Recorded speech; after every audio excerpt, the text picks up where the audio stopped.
SAW dengan pandangan kasihan namun bangga.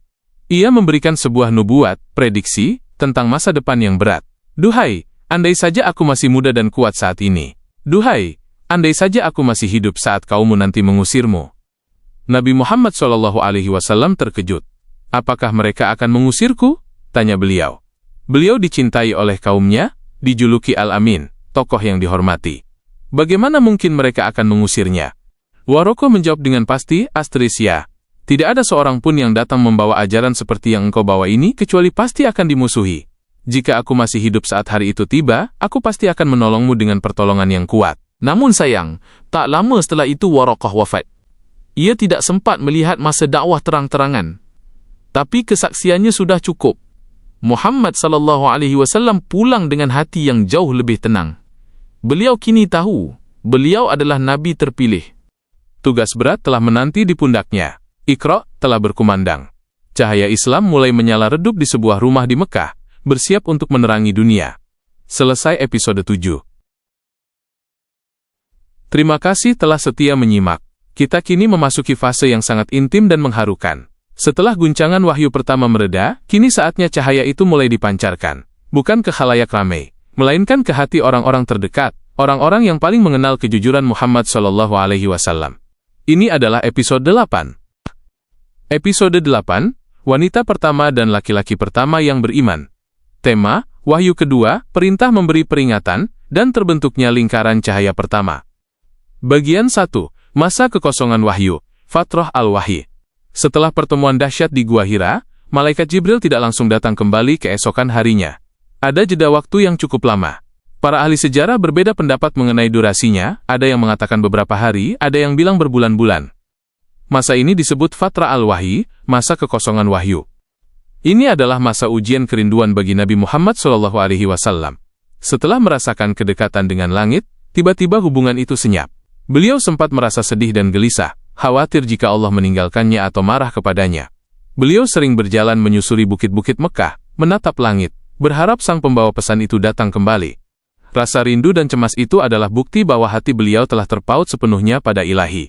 Allah sengaja menunda wahyu kedua untuk mematangkan mental beliau dan membuat kerinduan itu memuncak, sehingga ketika wahyu datang lagi, beliau siap menerimanya dengan kekuatan penuh. Bagian 2. Wahai orang yang berselimut. Suatu hari, ketika beliau sedang berjalan, tiba-tiba beliau mendengar suara dari langit. Beliau mendongak dan melihat Malaikat Jibril duduk di antara langit dan bumi, di atas kursi kebesaran. Pemandangan itu kembali membuat beliau gemetar, karena takut dan takjub. Beliau segera pulang ke rumah, menemui Khadijah, dan kembali meminta diselimuti karena tubuhnya menggigil kedinginan akibat dampak spiritual yang kuat. Dat siruni, selimuti aku, selimuti aku.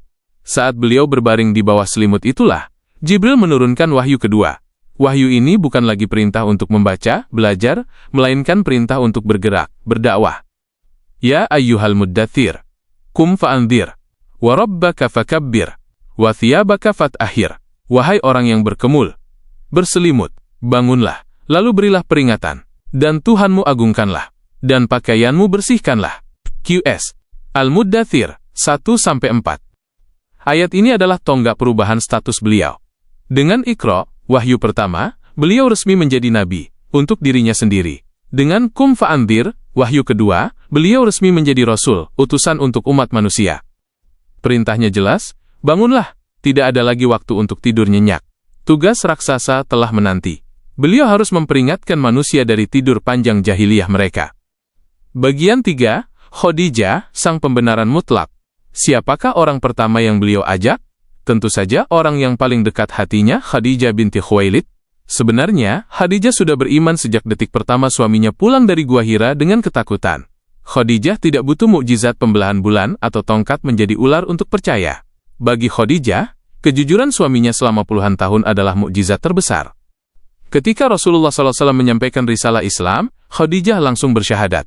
Ia menjadi wanita pertama yang beriman, manusia pertama yang sholat di belakang Nabi, dan orang pertama yang menginfakkan seluruh hartanya demi perjuangan suaminya. Rasulullah SAW pernah bersabda mengenang istrinya ini. Dia beriman kepadaku saat semua orang mengingkariku. Dia membenarkanku saat semua orang mendustakanku. Dia membantuku dengan hartanya saat semua orang menahan hartanya dariku. Bagian 4, Ali bin Abi Thalib, kanak-kanak yang cerdas. Di rumah itu, ada sepasang mata kecil yang selalu memperhatikan. Dia adalah Ali bin Abi Thalib, sepupu Nabi yang diasuh beliau, yang saat itu baru berusia sekitar 10 tahun. Suatu hari, Ali melihat Muhammad SAW dan Khadijah sedang melakukan gerakan yang aneh, tidak pernah dilihat sebelumnya. Mereka berdiri, membungkuk, dan bersujud. Itu adalah sholat. Pada masa awal, sholat hanya 2 rakaat pagi dan 2 rakaat petang. Setelah selesai, Ali bertanya dengan polos, "Wahai kakak, apa yang kalian lakukan? Kepada siapa kalian bersujud?" Nabi menjawab dengan lembut, "Kami bersujud kepada Allah, Tuhan semesta alam." "Wahai Ali, tidakkah engkau mau beriman kepada Allah dan meninggalkan berhala Latta dan Uzza?" Ali kecil terdiam. Ia anak yang cerdas dan kritis. Ia berkata, "Aku belum pernah mendengar hal ini. Izinkan aku bertanya kepada ayahku Abu Thalib terlebih dahulu." Nabi SAW khawatir jika Abu Thalib tahu, rahasia ini akan terbongkar sebelum waktunya. Maka beliau berpesan, "Wahai Ali, jika engkau belum mau masuk Islam, maka rahasiakanlah apa yang engkau lihat ini." Malam itu Ali tidak bisa tidur. Hatinya bergejolak. Hidayah Allah mengetuk pintu hatinya yang masih suci. Keesokan paginya, sebelum sempat bertanya pada ayahnya, Ali mendatangi Nabi dan berkata dengan tegas, "Wahai Rasulullah, ajarkan aku Islam." Nabi bertanya, "Apakah engkau sudah bertanya pada ayahmu?" Ali menjawab dengan jawaban yang sangat dewasa melampaui usianya. "Allah tidak meminta izin kepada ayahku saat dia menciptakanku. Lalu mengapa aku harus meminta izin kepada ayahku untuk menyembahnya?" Maka Ali pun bersyahadat. Ia menjadi anak-anak pertama yang masuk Islam. Bagian 5, Zaid bin Harithah, kesetiaan seorang anak angkat. Orang ketiga di rumah itu adalah Zaid bin Harithah, mantan budak yang telah dianggap anak sendiri. Zaid mengenal Muhammad SAW lebih dari siapapun. Ia tahu majikannya tidak pernah bohong, bahkan dalam bercanda sekalipun. Ketika diajak masuk Islam, Zaid tidak bertanya 2 kali. Ia langsung menerima. Ia menjadi Meula, mantan budak, pertama yang masuk Islam. Lihatlah komposisi awal umat Islam ini. Seorang wanita, seorang anak kecil, dan seorang bekas budak. Ini adalah isyarat bahwa Islam datang untuk mengangkat derajat mereka yang sering dianggap lemah dalam struktur sosial masyarakat jahiliyah. Bagian 6, Abu Bakar As-Siddiq, sang sahabat sejati. Kini dakwah harus keluar selangkah dari pintu rumah. Siapakah orang di luar rumah yang paling dipercaya oleh Nabi? Hanya ada satu nama. Abu Bakar bin Abi Quhafah. Abu Bakar adalah bangsawan Quraisy, pedagang sukses, ahli sejarah nasab Arab, dan orang yang paling cerdas serta lembut hatinya. Ia adalah sahabat karib Nabi sejak masa muda. Mereka memiliki frekuensi jiwa yang sama, tidak suka berhala dan tidak suka kemaksiatan. Suatu hari, Nabi SAW menemui Abu Bakar. Dengan hati-hati namun mantap, beliau menyampaikan, "Wahai Abu Bakar, sesungguhnya aku telah diangkat menjadi utusan Allah." Apa reaksi Abu Bakar? Nabi SAW bersabda, "Setiap orang yang aku ajak masuk Islam, pasti ada keraguan atau perenungan sejenak, kecuali Abu Bakar. Dia tidak ragu dan tidak menunggu saat aku menyampaikannya." Seketika itu juga, tanpa meminta bukti, tanpa meminta mukjizat, Abu Bakar berkata, "Engkau berkata benar, wahai Muhammad." Lalu ia bersyahadat. Abu Bakar menjadi laki-laki dewasa merdeka pertama yang masuk Islam. Keislaman Abu Bakar adalah kemenangan besar bagi dakwah awal ini. Jika Khadijah adalah penopang di dalam rumah, Abu Bakar adalah penopang di luar rumah. Ia memiliki pengaruh, harta, dan koneksi yang luas. Bagian 7, buah dakwah Abu Bakar. Abu Bakar tidak diam. Setelah masuk Islam, ia langsung bergerak mendakwahi teman-teman dekatnya yang ia tahu memiliki hati yang bersih. Karena wibawa dan kepercayaan orang kepada Abu Bakar, banyak tokoh besar yang masuk Islam melalui tangannya. Mereka yang masuk Islam melalui ajakan Abu Bakar di hari-hari awal ini antara lain. 1. Uthman bin Affan, saudagar kaya yang pemalu. 2. Zubair bin Awam, sepupu Nabi yang pemberani. 3. Abdurrahman bin Auf, pedagang ulung. 4. Sa'ad bin Abi Waqqash, pemuda pemanah ulung. 5. Thalhah bin Ubaidillah. Mereka inilah generasi terbaik. Mereka masuk Islam bukan karena melihat kejayaan Islam, karena saat itu Islam masih asing dan lemah, melainkan karena ketulusan hati mencari kebenaran. Mereka disebut As-Sabiqun Al-Awwalun, orang-orang yang terdahulu lagi yang pertama. Jumlah mereka masih sangat sedikit, tidak sampai belasan orang. Mereka menyembunyikan keimanan mereka dengan sangat rapat. Salat dilakukan sembunyi-sembunyi di celah bukit atau di dalam rumah. Mekah masih belum sadar bahwa di jantung kotanya, sebuah revolusi akidah sedang tumbuh perlahan namun pasti. Selesai episode 8. Episode 9. Dakwah sembunyi-sembunyi dan rumah Arqam bin Abil Arqam. Tema madrasah pertama, strategi senyap, dan persaudaraan tanpa sekat. Bagian 1. Bisik-bisik di kota Mekah. 3 tahun pertama dakwah Islam adalah masa-masa yang penuh kerahasiaan, dakwah Syria. Jumlah umat Islam masih sangat sedikit, mungkin baru sekitar 30 atau 40 orang. Mereka hidup di tengah kepungan masyarakat penyembah berhala yang fanatik. Jika mereka beribadah terang-terangan, nyawa mereka bisa melayang sebelum dakwah ini sempat berkembang. Kota Mekah mulai merasakan ada sesuatu yang berbeda. Orang-orang melihat Abu Bakar As-Siddiq yang biasanya sering berkumpul membicarakan syair, kini lebih sering menyendiri atau berbisik-bisik dengan orang-orang tertentu. Mereka melihat wajah-wajah budak yang biasanya muram, kini memancarkan ketenangan yang aneh. Namun, kaum Quraisy belum terlalu curiga. Mereka mengira Muhammad suatu makhluk hidup tinggal hanya sedang menekuni ajaran agama pribadi, seperti halnya beberapa orang Hanif lainnya, seperti Zaid bin Amr atau Waraqah, yang tidak menyembah berhala. Mereka tidak menyangka bahwa ini adalah sebuah gerakan yang akan meruntuhkan tatanan jahiliyah mereka. Bagian 2. Insiden di celah bukit. Kehati-hatian menjadi kunci. Para sahabat Nabi biasa melakukan sholat secara sembunyi-sembunyi di celah bukit atau lembah yang sepi di pinggiran Mekah. Namun, suatu hari, Sa'ad bin Abi Waqqas dan beberapa sahabat sedang sholat di sebuah lembah. Tanpa sengaja, sekelompok pemuda musyrik melihat mereka. Orang-orang musyrik itu mulai mengejek, menertawakan gerakan sholat mereka, dan menghina Tuhan mereka. Sa'ad bin Abi Waqqas, pemuda yang memiliki darah pejuang, tidak terima agamanya dihina. Cekcok pun terjadi. Sa'ad yang marah memungut tulang rahang onta yang tergeletak di tanah, lalu memukulkannya ke kepala salah satu orang musyrik itu hingga terluka dan berdarah. Orang-orang musyrik itu lari ketakutan. Itulah darah pertama yang tertumpah dalam sejarah Islam. Peristiwa ini menyadarkan Rasulullah SAW bahwa konfrontasi fisik saat ini sangat berbahaya. Umat Islam butuh tempat yang aman, tempat untuk membina iman tanpa gangguan, sebuah markas rahasia. Bagian 3. Mengapa rumah Arqam? Pilihan Rasulullah SAW jatuh pada rumah seorang pemuda bernama Arqam bin Abil Arqam. Pilihan ini sangat jenius dan penuh strategi. Mengapa? 1.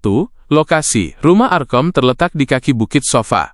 Ini adalah tempat yang ramai lalu lalang orang yang melakukan sa'i atau tawaf. Karena ramai, justru orang tidak akan curiga melihat seseorang masuk atau keluar dari rumah itu, karena bisa saja mereka hanya peziarah yang beristirahat. 2. Pemiliknya. Arqam masih sangat muda, usianya baru sekitar 16 tahun. Kaum Quraisy yang tua-tua tidak akan pernah menyangka bahwa pusat revolusi dakwah berada di rumah seorang remaja ingusan.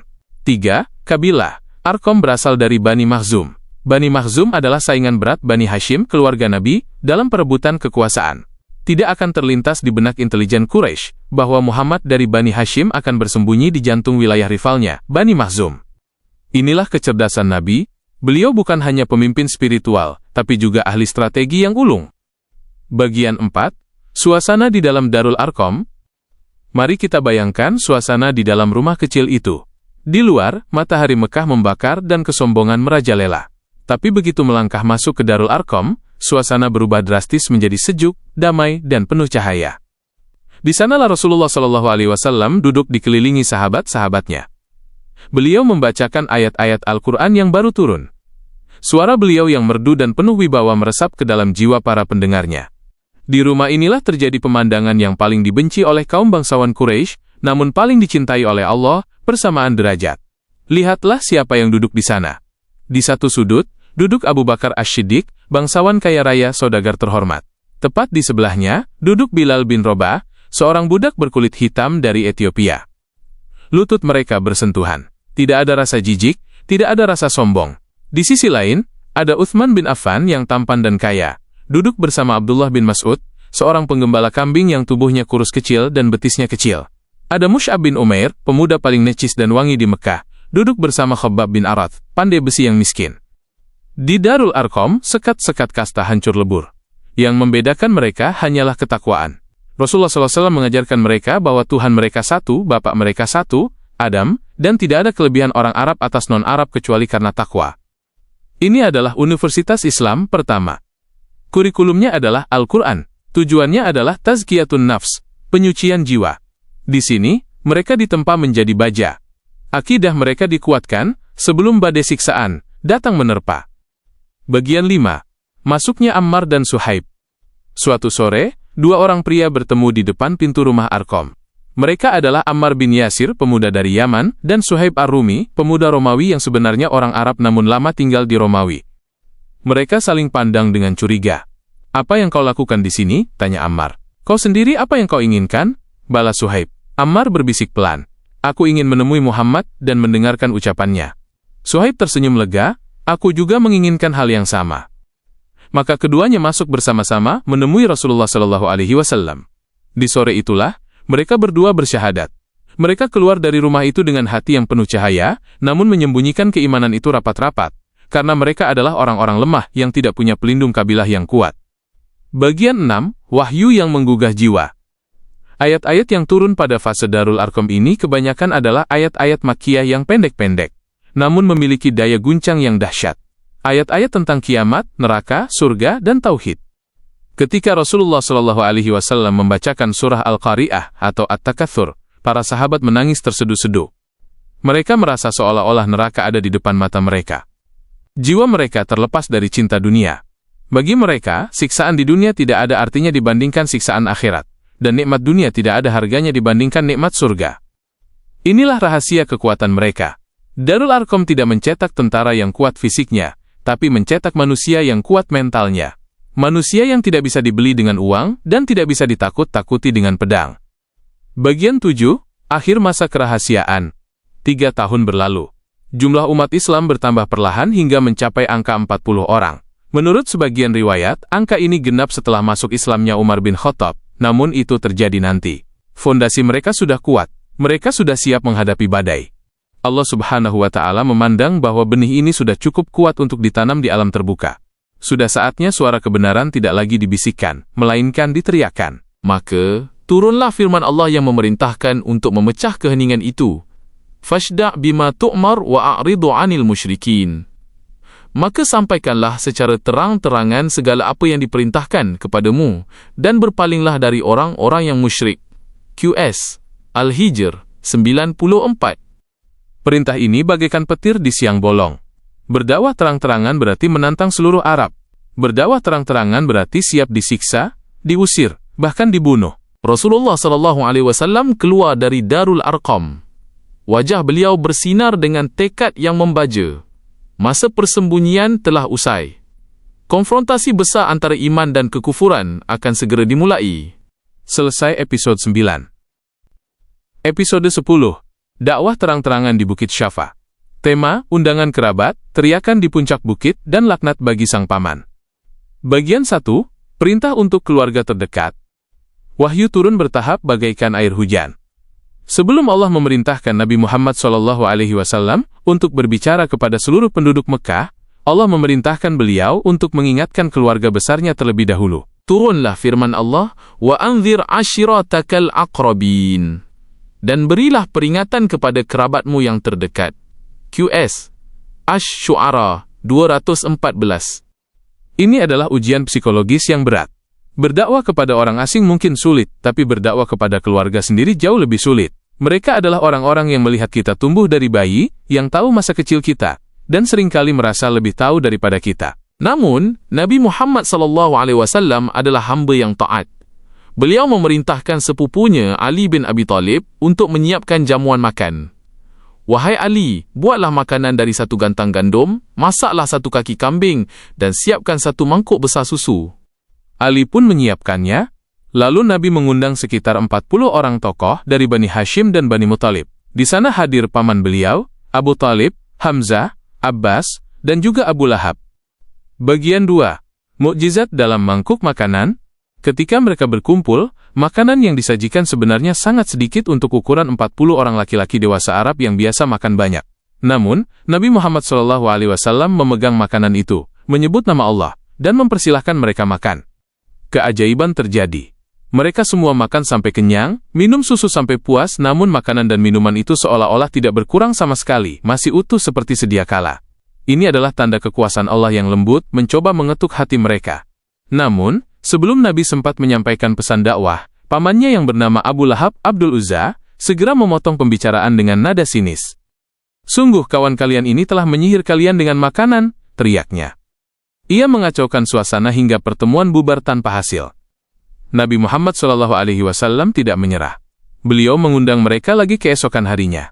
Kali ini, beliau cepat-cepat berbicara sebelum dipotong. "Wahai Bani Abdul Muttalib," kata beliau dengan lembut namun tegas. "Demi Allah, aku tidak tahu ada pemuda di Arab yang membawa sesuatu yang lebih baik bagi kaumnya daripada apa yang aku bawa untuk kalian. Aku membawa kebaikan dunia dan akhirat untuk kalian. Allah memerintahkanku untuk mengajak kalian kepadanya. Maka, siapakah di antara kalian yang mau membantuku dalam urusan ini?" Hening. Ruangan itu senyap. Para paman dan sepupu saling pandang. Mereka terpaku, bingung, atau takut. Tiba-tiba, seorang anak kecil dengan betis yang kurus berdiri. Itu adalah Ali bin Abi Thalib. "Aku, wahai Rasulullah, aku akan menjadi pembelamu. Aku yang akan mematahkan tulang rusuk orang yang memusuhimu." Beberapa orang tertawa mengejek melihat anak kecil yang berapi-api itu. Abu Lahab tertawa terbahak-bahak sambil berkata pada Abu Thalib, "Lihatlah, anakmu diperintahkan untuk mematuhi keponakanmu." Pertemuan itu berakhir dengan ejekan, namun benih telah ditanam. Bani Hashim kini tahu posisi Muhammad SAW. Bagian 3, mendaki Bukit Sofa. Setelah peringatan kepada keluarga selesai, turunlah perintah untuk peringatan umum. Nabi Muhammad SAW merasakan beban amanah yang berat di pundaknya. Beliau tahu, setelah hari ini, hidupnya tidak akan pernah tenang lagi. Beliau akan kehilangan privasi, kehilangan kenyamanan, dan mungkin kehilangan cinta dari kaumnya. Suatu pagi yang cerah, beliau berjalan menuju Bukit Syafa. Bukit ini adalah tempat yang tinggi di dekat Ka'bah.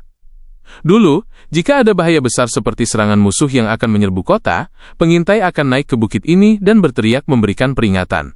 Nabi Muhammad SAW mendaki bebatuan itu hingga sampai di puncaknya yang paling tinggi. Beliau berdiri tegak, memandang ke arah rumah-rumah penduduk Mekah di bawah sana. Angin gurun menerpa wajah beliau yang bersinar.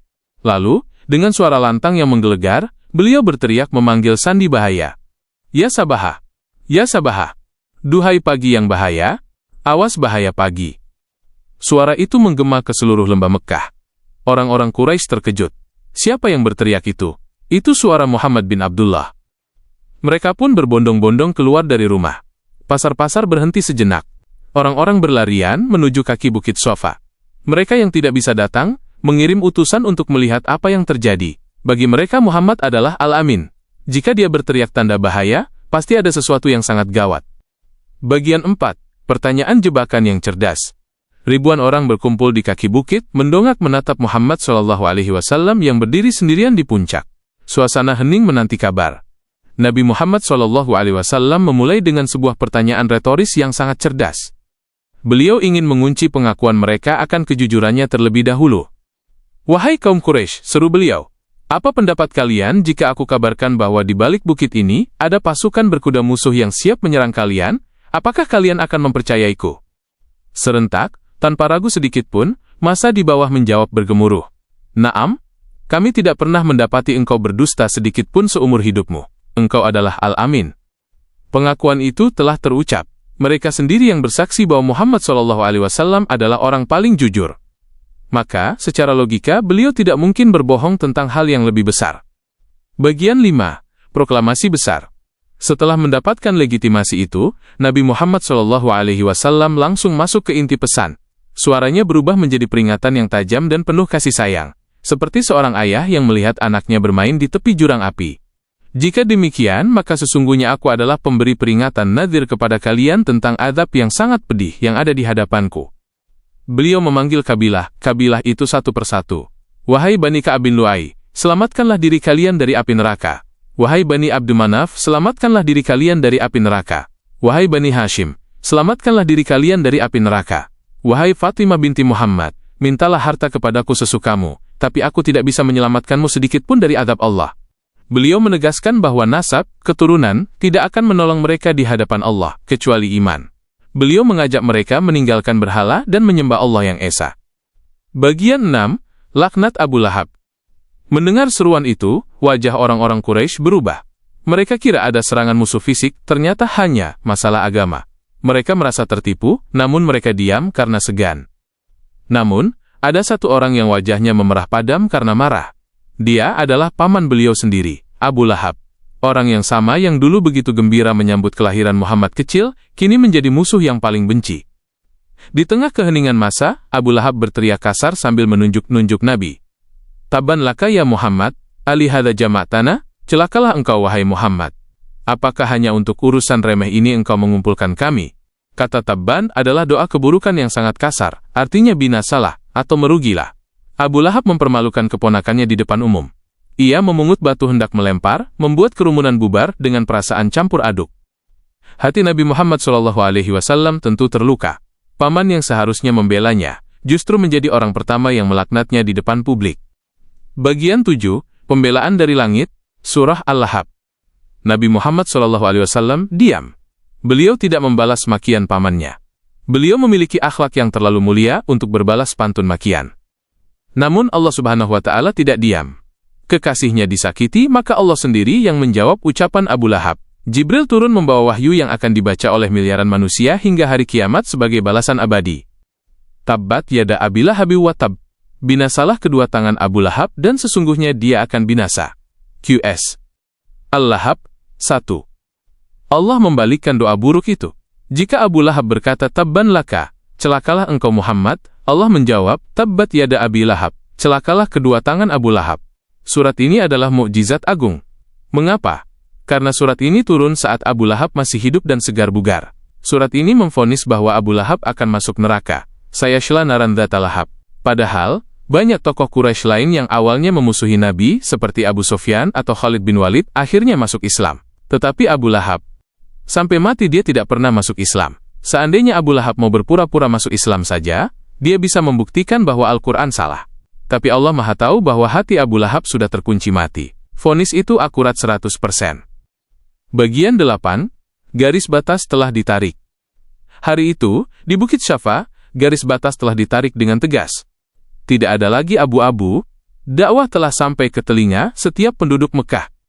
Mulai hari itu, Mekah terbelah dua. Satu kelompok kecil mengikuti cahaya, dan kelompok besar lainnya mulai menyusun rencana untuk memadamkan cahaya itu. Mulai hari itu pula, Nabi Muhammad SAW bukan lagi sekadar warga yang dicintai. Beliau kini menjadi target. Ejekan, fitnah, dan tekanan fisik mulai mengintai di setiap sudut jalan. Namun, sang Nabi tidak akan mundur selangkah pun. Bukit Syafa menjadi saksi bisu keberanian seorang manusia yang menantang dunia demi menyelamatkan dunia. Selesai episode 10. Apakah Anda ingin? Episode 11, Badai Siksaan Quraisy. Tema, Ahad. Ahad, janji surga untuk keluarga Yasir dan syahid pertama. Bagian 1, Wajah Bengis Kota Mekah. Setelah dakwah terang-terangan di Bukit Syafa, suasana Mekah berubah drastis. Toleransi hilang, digantikan oleh kebencian. Para pemuka Quraisy menyadari bahwa Muhammad SAW tidak main-main. Ajaran ini mengancam posisi mereka, mengancam bisnis berhala mereka, dan yang paling mereka takutkan, menyamakan derajat antara bangsawan dan budak. Mereka tidak bisa menyerang Nabi Muhammad SAW secara fisik karena beliau dilindungi oleh Bani Hashim dan pamannya, Abu Thalib. Membunuh Muhammad berarti memicu perang saudara antar kabilah yang akan menghancurkan Mekah.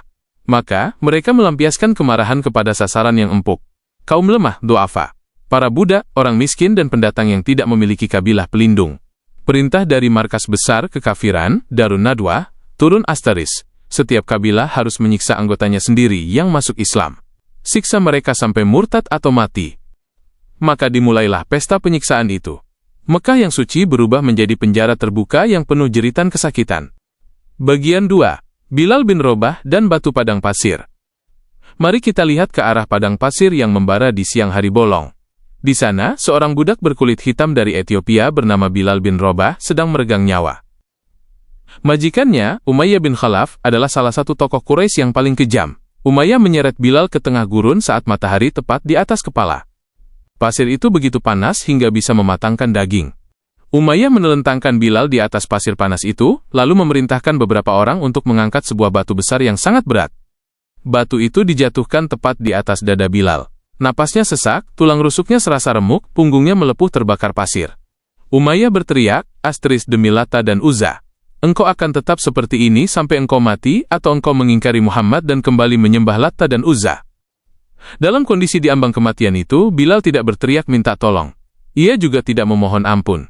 Dari bibirnya yang pecah-pecah karena kehausan, hanya keluar satu kata yang menjadi simbol kemenangan tauhid. Ahad, Ahad, asteris, Esa, Esa.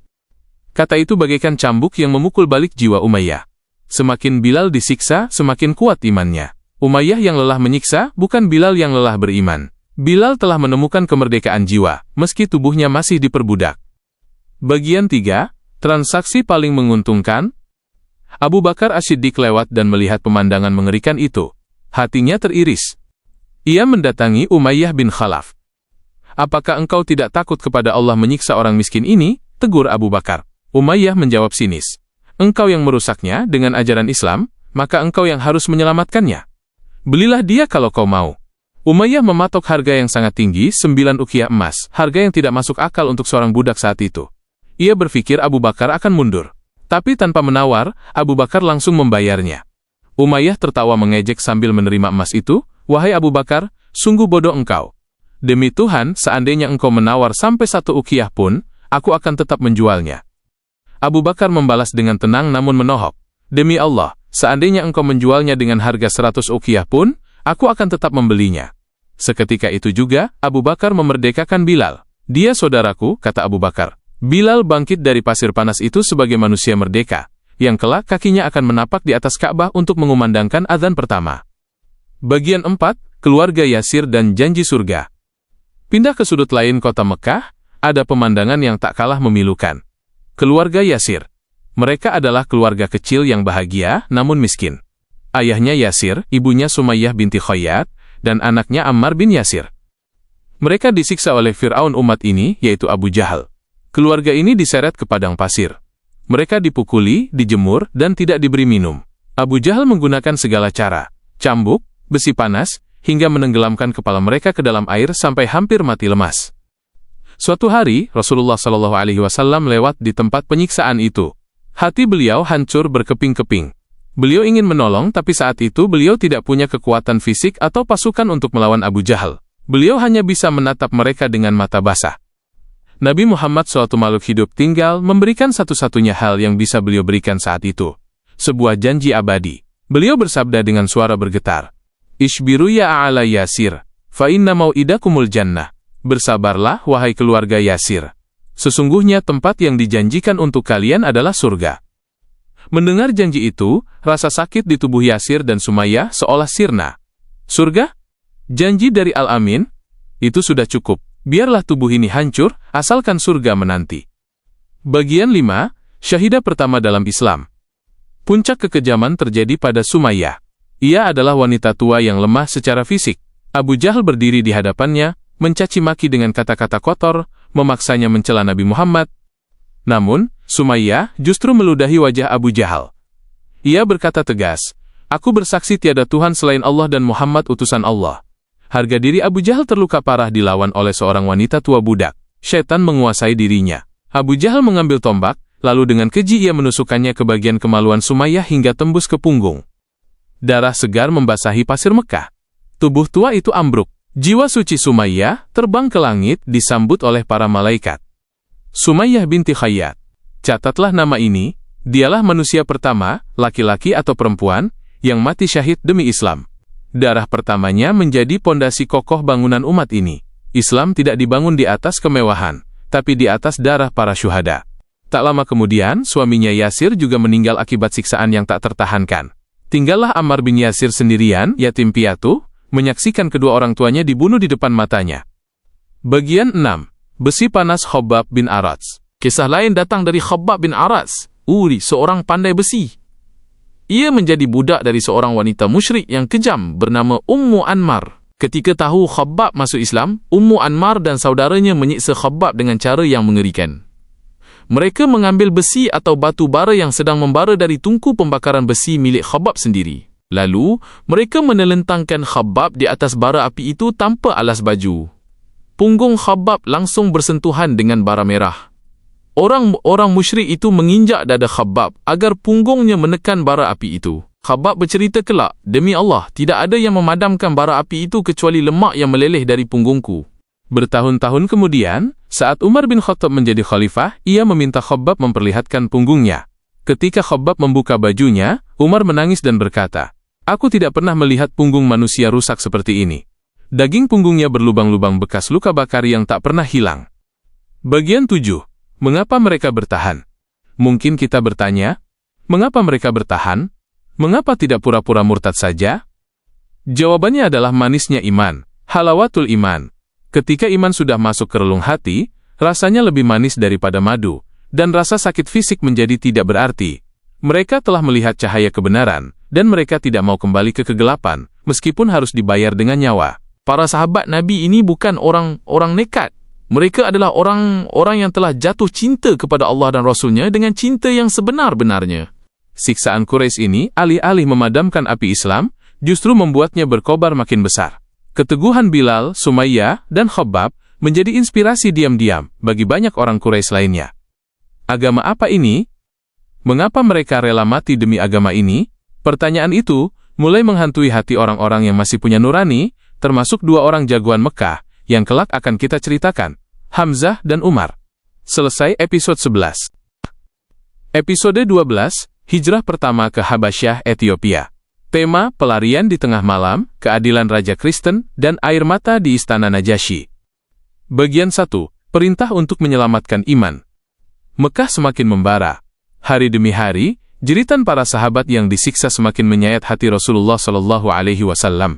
Beliau sendiri dilindungi oleh pamannya, Abu Thalib, sehingga kaum Quraisy tidak berani menyentuhnya secara fisik. Namun, melihat sahabat-sahabatnya, ada yang dibakar, ada yang dipukuli, ada yang dijemur, membuat dada beliau sesak. Beliau merasa bertanggung jawab atas keselamatan jiwa-jiwa yang telah mempercayainya ini.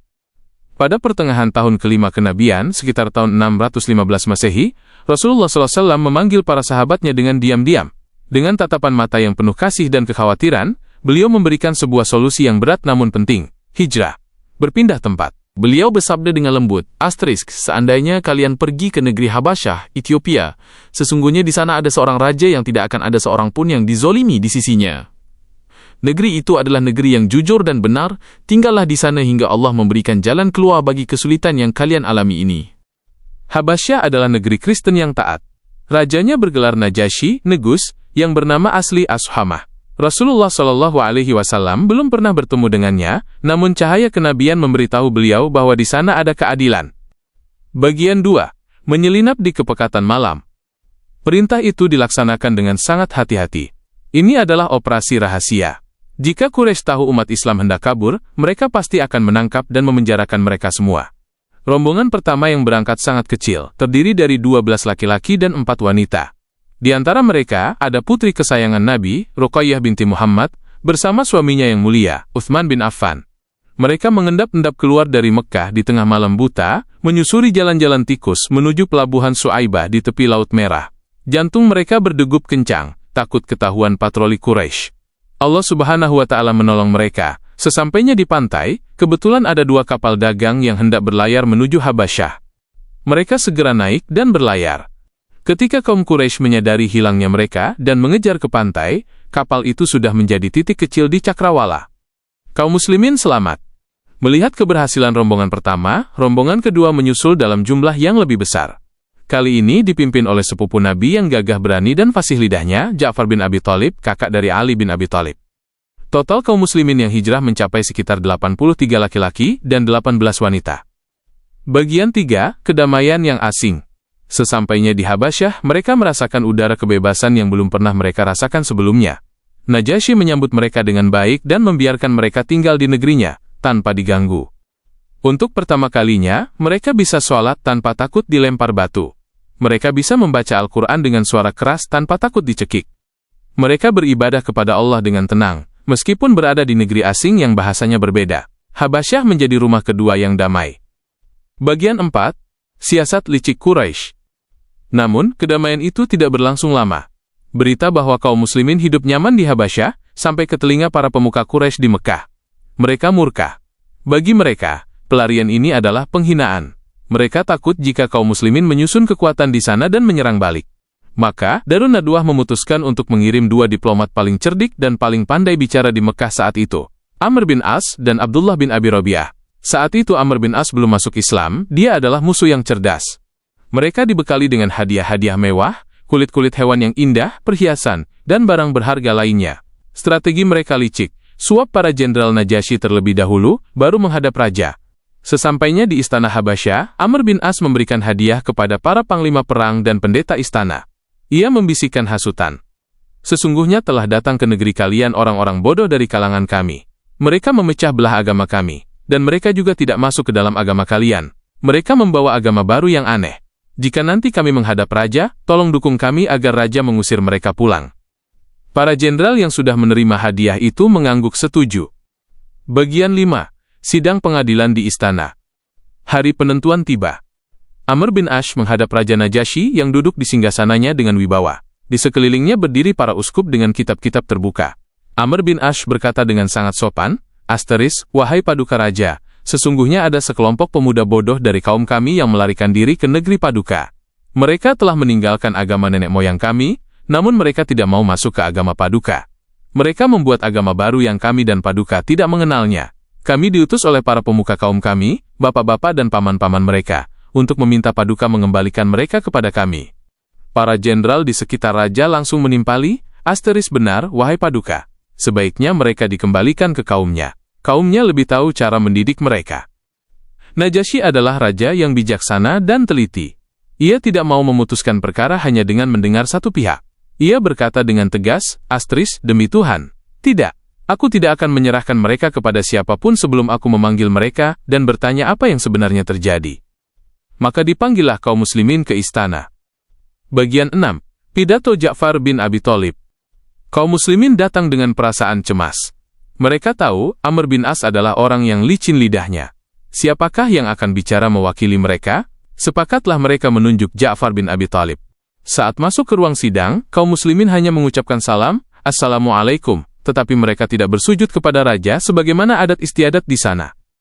Para pengawal kerajaan marah, "Mengapa kalian tidak bersujud kepada raja?"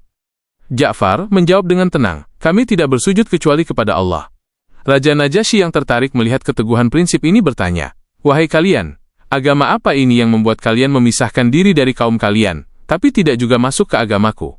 Ja'far bin Abi Thalib maju dan menyampaikan pidato pembelaan yang sangat indah, menggambarkan perbedaan antara masa jahiliyah dan masa Islam. "Wahai paduka raja, dahulunya kami adalah kaum yang jahiliyah.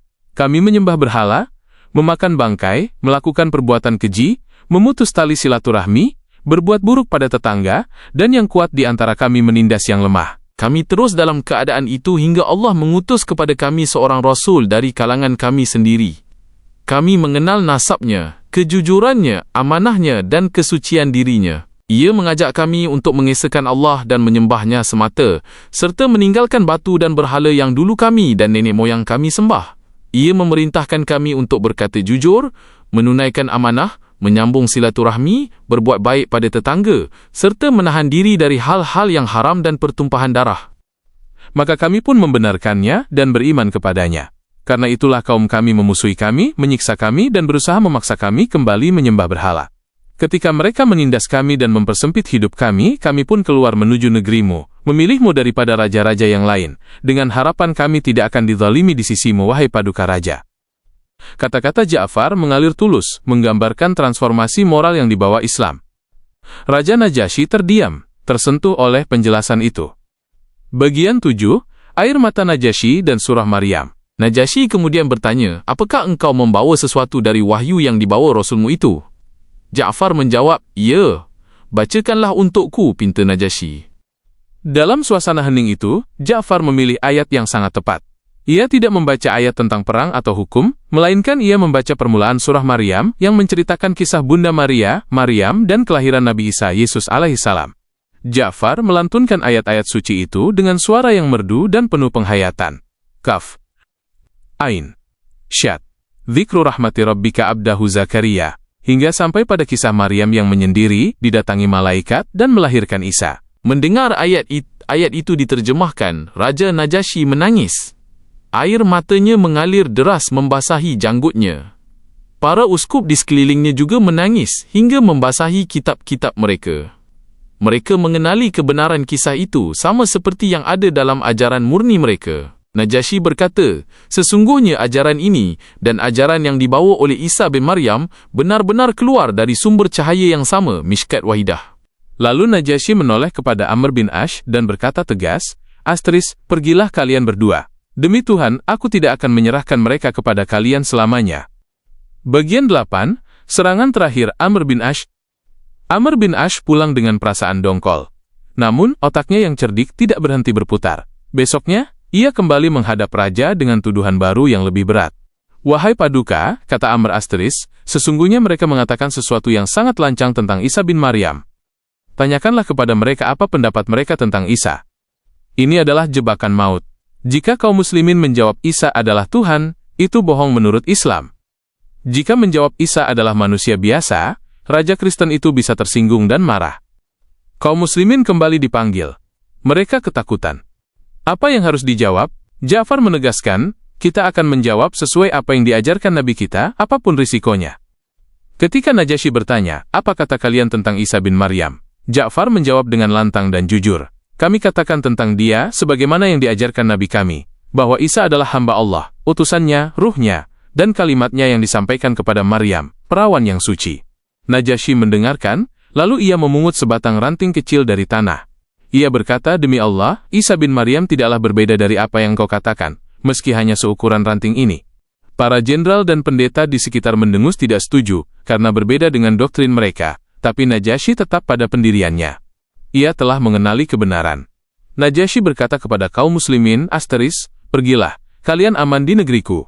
Siapa yang mencaci kalian akan dihukum. Siapa yang mengganggu kalian akan dihukum. Aku tidak suka memiliki gunung emas jika harus menyakiti salah seorang dari kalian." Lalu Najasyi mengembalikan semua hadiah Amr bin Ash. "Ambillah hadiah kalian ini, aku tidak butuh.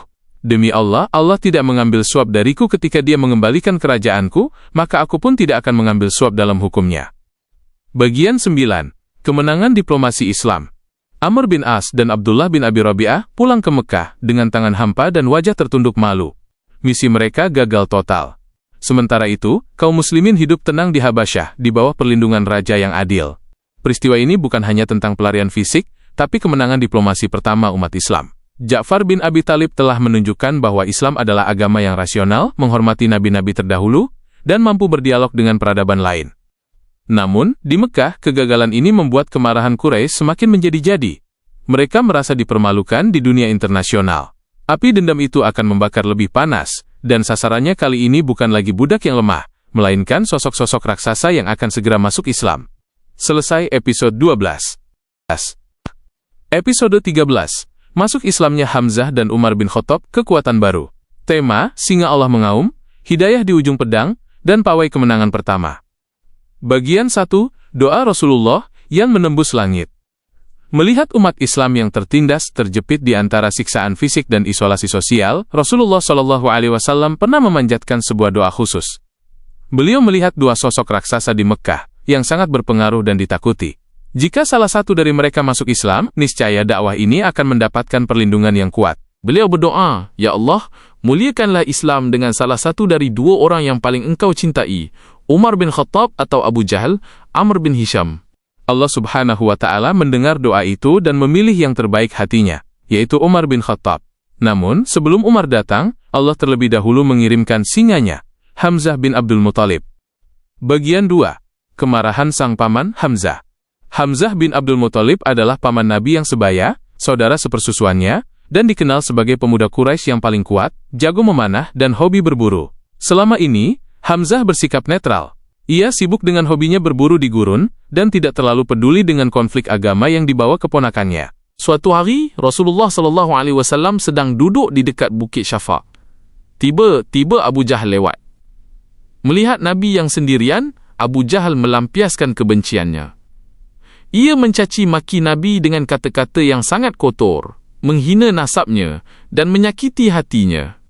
Namun, Rasulullah SAW hanya diam, tidak membalas sepatah kata pun. Puas mencaci, Abu Jahal pergi berkumpul dengan teman-temannya di dekat Ka'bah. Kejadian itu disaksikan oleh seorang budak wanita milik Abdullah bin Jud'an dari rumahnya. Sore harinya, Hamzah pulang dari berburu dengan busur panah menggantung di bahunya. Langkahnya gagah dan berwibawa. Budak wanita tadi segera mencegat Hamzah dan berkata, "Wahai Abu Umarah," panggilan Hamzah, "seandainya tadi engkau melihat apa yang dilakukan Abu Jahal terhadap keponakanmu Muhammad. Dia mencaci maki dan menyakitinya dengan sangat buruk, sementara Muhammad hanya diam tidak menjawab." Darah ksatria Hamzah mendidih. Rasa fanatisme kekeluargaannya bangkit seketika. Bagaimana mungkin keponakannya, darah daging Bani Hashim, dihina sedemikian rupa saat ia tidak ada? Tanpa mampir ke rumah, Hamzah langsung melangkah cepat menuju Ka'bah mencari Abu Jahal. Ia mendapati Abu Jahal sedang duduk santai bersama para pemuka Quraisy. Hamzah mendekat, lalu tanpa bicara ia melepaskan busur panahnya dan memukulkan gagang busur yang keras itu ke kepala Abu Jahal sekuat tenaga hingga kepala Abu Jahal terluka dan berdarah. Hamzah berteriak lantang di hadapan semua orang. "Berani-beraninya engkau mencaci maki dia, Muhammad, padahal aku berada di atas agamanya. Aku mengucapkan apa yang dia ucapkan. Kalau kau berani, balaslah pukulanku ini." Kalimat itu meluncur begitu saja dari mulut Hamzah karena emosi. Ia menyatakan dirinya beragama Islam semata-mata untuk membela keponakannya. Teman-teman Abu Jahal dari Bani Makhzum berdiri, hendak mengeroyok Hamzah. Namun Abu Jahal yang tahu betul kekuatan Hamzah dan tidak ingin memicu perang besar dengan Bani Hashim, menahan mereka. "Biarkan Abu Umarah," kata Abu Jahal sambil memegangi kepalanya yang berdarah. "Sungguh aku tadi memang telah memaki keponakannya dengan sangat kasar." Bagian 3, keraguan yang menjadi keyakinan. Hamzah pulang ke rumahnya. Kemarahannya mereda, berganti dengan kebingungan. Ia baru saja mengumumkan di depan publik bahwa ia adalah pengikut Muhammad, padahal hatinya belum sepenuhnya yakin. Malam itu Hamzah tidak bisa tidur. Ia berdoa kepada Tuhan, "Ya Allah, jika jalan ini benar, maka tanamkanlah keyakinan di hatiku. Jika salah, berilah aku jalan keluar." Keesokan paginya, Hamzah menemui Rasulullah SAW. Ia menceritakan apa yang terjadi dan keraguannya. Rasulullah SAW kemudian membacakan ayat-ayat Al-Quran dan menasihatinya. Seketika itu juga, hidayah Allah masuk ke dalam relung hati Hamzah.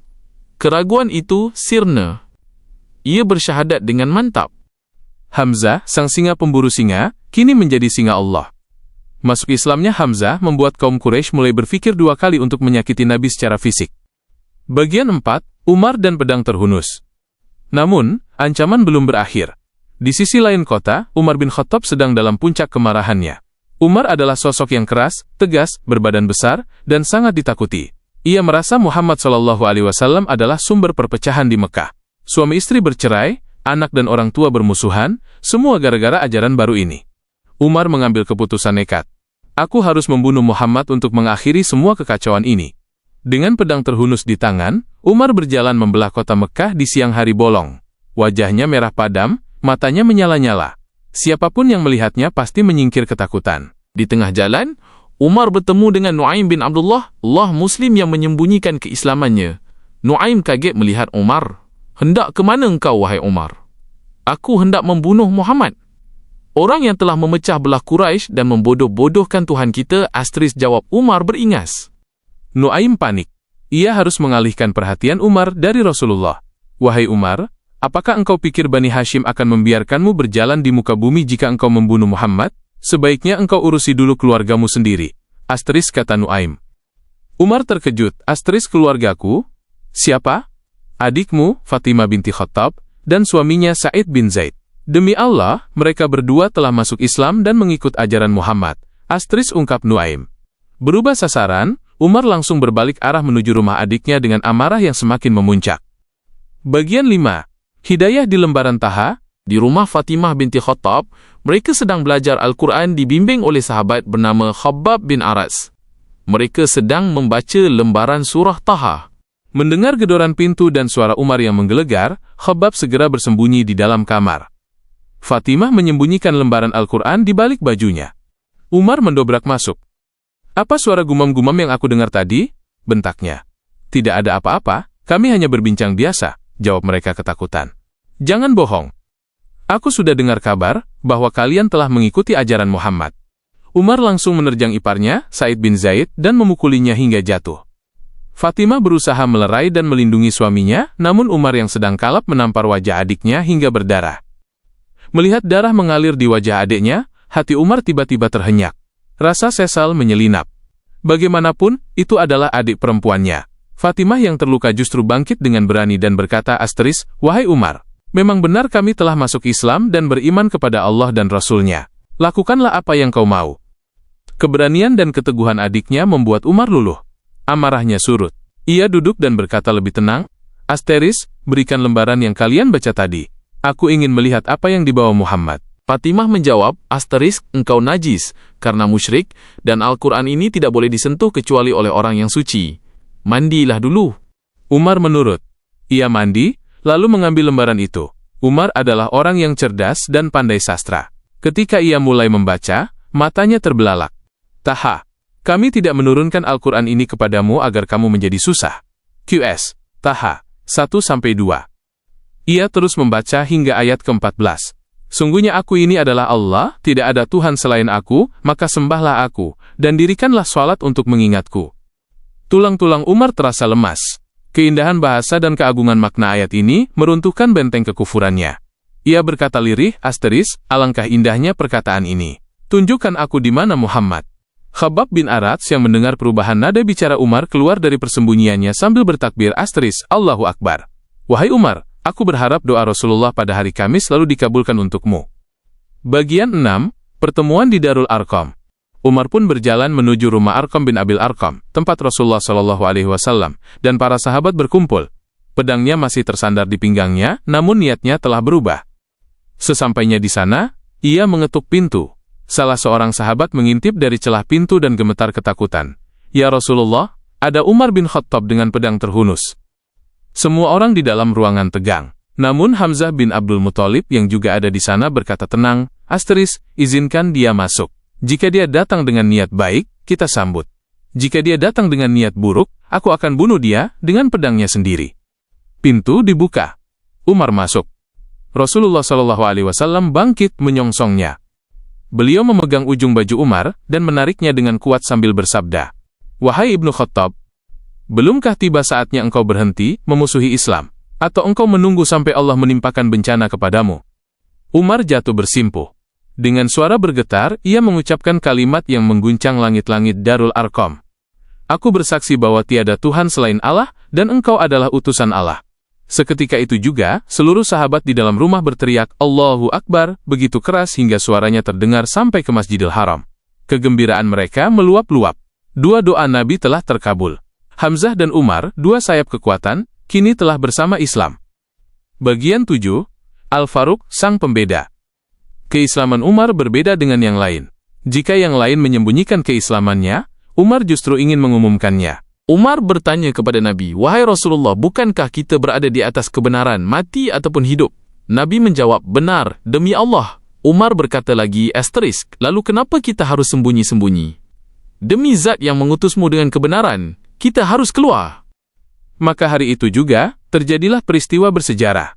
Umat Islam keluar dari Darul Arqam dalam dua barisan. Satu barisan dipimpin oleh Hamzah bin Abdul Muthalib, dan barisan lainnya dipimpin oleh Umar bin Khattab. Rasulullah SAW berada di tengah-tengah. Mereka berbaris rapi menuju Ka'bah. Langkah kaki mereka menghentak tanah Mekah dengan penuh wibawa. Kaum Quraisy yang melihat pemandangan itu ternganga. Mereka melihat Hamzah di satu sisi dan Umar di sisi lain. Wajah-wajah kaum musyrikin menjadi pucat pasi. Mereka tidak berani mengganggu sedikit pun. Kecewa dan sedih menyelimuti hati kaum kafir. Sejak hari itulah, Rasulullah SAW memberikan gelar Al-Faruq kepada Umar, yang artinya pembeda, karena melaluinya Allah memisahkan secara tegas antara kebenaran dan kebatilan, antara masa sembunyi-sembunyi dan masa terang-terangan. Islam kini memiliki taring. Umat Islam mulai bisa sholat di depan Ka'bah dengan tenang di bawah lindungan Umar dan Hamzah. Namun, ketenangan ini hanyalah sementara, karena Quraisy yang terluka harga dirinya sedang menyiapkan rencana pembalasan yang jauh lebih kejam dan sistematis, pemboikotan total. Selesai episode 13. Episode 14, Pemboikotan di Syi'ib Ali, 3 tahun kelaparan. Tema blokade total, tangisan bayi di lembah gersang dan raya penyelamat. Bagian 1, kepanikan kaum Quraisy. Masuk Islamnya Umar bin Khattab dan Hamzah bin Abdul Muthalib adalah pukulan telak bagi kaum musyrikin Quraisy. Mereka sadar, strategi penyiksaan fisik sudah tidak mempan. Islam justru semakin kuat dan kini memiliki pelindung-pelindung tangguh. Para pemuka Quraisy kembali berkumpul di Darun Nadwah. Wajah mereka gelap oleh kebencian. Mereka sepakat bahwa masalah ini bersumber dari perlindungan Bani Hashim dan Bani Muthalib terhadap Muhammad SAW. Selama kabilah besar ini melindunginya, Muhammad tidak bisa disentuh. Maka, lahirlah sebuah keputusan yang sangat keji, sanksi ekonomi dan sosial total, boikot. Mereka menulis sebuah piagam perjanjian, Ash-Sahifah, yang isinya sangat zalim. 1. Tidak boleh menikah dengan wanita dari Bani Hashim dan Bani Muthalib, dan tidak boleh menikahkan putri mereka kepada dua kabilah tersebut. 2. Tidak boleh berjual beli apa pun dengan mereka. 3. Tidak boleh berbicara, menjenguk orang sakit atau berinteraksi sosial dengan mereka. 4. Tidak boleh menerima perdamaian apa pun sampai mereka menyerahkan Muhammad untuk dibunuh. Piagam ini ditulis oleh Baghid bin Amir, ada riwayat mengatakan Mansur bin Ikrimah, lalu digantungkan di dinding dalam Ka'bah untuk memberikan kesan sakral dan sumpah yang mengikat. Tangan penulis naskah zalim ini kelak lumpuh terkena doa Nabi. Bagian 2. Terusir ke lembah kematian. Akibat perjanjian itu, seluruh anggota Bani Hashim dan Bani Muthalib, baik yang muslim maupun yang masih kafir, kecuali Abu Lahab, terpaksa mengungsi keluar dari rumah-rumah mereka yang nyaman di Mekah. Mereka digiring masuk ke sebuah celah bukit sempit milik Abu Thalib yang disebut Syi'ib Ali, atau Syi'ib Abu Thalib. Mengapa yang kafir ikut serta? Karena fanatisme kesukuan Arab sangat kuat. Mereka merasa harga diri mereka diinjak-injak jika menyerahkan anak kabilah mereka, Muhammad, kepada musuh. Hanya Abu Lahab satu-satunya orang Bani Hashim yang membelot dan memilih tinggal bersama kaum Quraisy di kota, membiarkan saudara-saudaranya kelaparan. Dimulailah masa pengepungan itu pada awal bulan Muharram tahun ke-7 kenabian. Bagian 3. Jeritan kelaparan. Hari berganti minggu, minggu berganti bulan. Persediaan makanan yang mereka bawa perlahan habis. Kaum Quraisy menjaga ketat setiap jalur masuk pasar. Jika ada pedagang asing yang datang ke Mekah membawa makanan, Abu Lahab dan kroni-kroninya akan segera memborong semua makanan itu, atau menghasut pedagang agar tidak menjualnya kepada Bani Hashim, atau menaikkan harga setinggi langit hingga Bani Hashim tidak mampu membelinya. Kondisi di dalam lembah Syi'ib semakin mengerikan. Bayangkan ratusan orang terkurung di celah bukit batu tanpa atap yang layak, di bawah terik matahari siang dan dinginnya malam gurun. Kelaparan mulai merenggut kewarasan. Terdengarlah suara tangisan bayi-bayi yang melengking karena air susu ibu mereka kering. Suara tangisan itu begitu keras hingga terdengar oleh orang-orang Quraisy di seberang lembah. Sebagian Quraisy tertawa puas mendengar penderitaan itu, sementara sebagian kecil lainnya merasa teriris hatinya namun tak berdaya melawan kesepakatan kaum. Rasulullah SAW menyaksikan sahabat-sahabat dan keluarganya mengikatkan batu ke perut mereka untuk menahan rasa lapar. Saking laparnya, mereka terpaksa memakan dedaunan kering, hubalah, yang biasa dimakan kambing. Mulut-mulut mereka luka dan bernanah karena mengunyah daun keras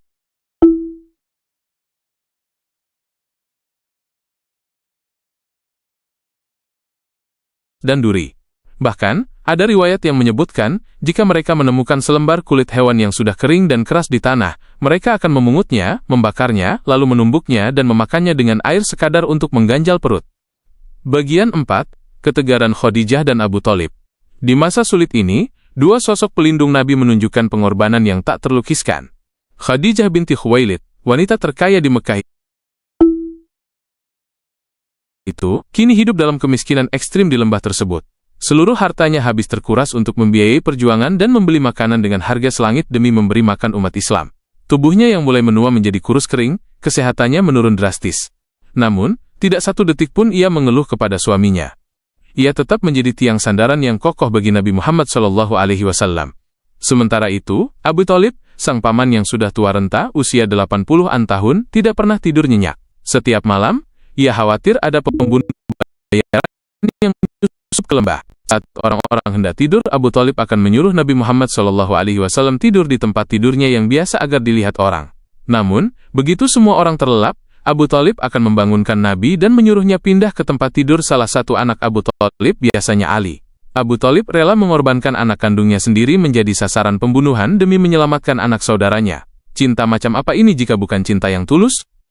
Bagian 5. Penyelundup makanan. Dunia tidak sepenuhnya gelap. Masih ada sisa-sisa kemanusiaan di hati beberapa orang Quraisy. Salah satunya adalah Hakim bin Hizam, keponakan Khadijah. Suatu malam, ia menyelinap membawa gandum untuk bibinya, Khadijah. Namun di tengah jalan, ia dicegat oleh Abu Jahal. "Kau membawa makanan untuk Bani Hashim? Aku akan teriakan ini ke seluruh Mekah," ancam Abu Jahal. Beruntung ada orang lain yang melerai, sehingga makanan itu bisa sampai. Ada juga Hisham bin Amr. Di tengah malam yang gelap, ia sering membawa ontanya yang dimuati gandum dan kurma sampai ke mulut lembah. Lalu ia melepaskan tali kekang onta itu dan memukulnya agar onta itu berlari masuk ke dalam lembah, membawa makanan untuk Bani Hashim. Ia melakukan ini berkali-kali secara diam-diam. Bagian 6. 3 tahun yang panjang. Penderitaan ini berlangsung selama 3 tahun. 3 kali putaran musim. Fisik kaum muslimin melemah, namun iman mereka sekeras batu karang. Tidak ada satupun dari mereka yang murtad karena lapar. Solidaritas mereka justru semakin kuat. Mereka berbagi sebutir kurma untuk dimakan bergantian. Pada tahun ketiga, rasa muak mulai muncul di kalangan tokoh-tokoh